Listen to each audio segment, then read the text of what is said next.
یکی از سوالات پرتکراری که دوستان دارن در رابطه با تولید صراحی هاست. من اول باید توضیح بدم که ملاتی که در صراحی ها ریخته میشه و تولید میشه از ملات های با ریزدانه شکری و نمکی و پودری سیلیس هست که یک ملات مخصوص به صراحی هاست برای اینکه بتونیم تراکم خیلی خوبی رو بدیم.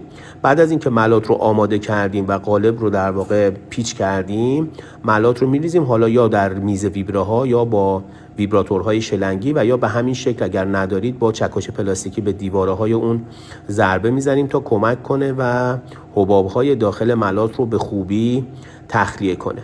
بعد از اینکه کامل پر کردیم، نحوه میلگرد گذاری اینها بسیار اهمیت داره. اینکه ما چیکار کنیم که میلگرد در وسط صراحی کامل بیسته. همونجور که تو تصویر میبینید بعد از اینکه میلگرد گذاری رو انجام دادیم با چسب کاغذی در مرکز کار فیکسش میکنیم و 24 ساعت صبر میکنیم تا خشک بشه و بعد از 24 ساعت به همین روش تخلیه میکنیم و کار آماده است که بره برای بازار.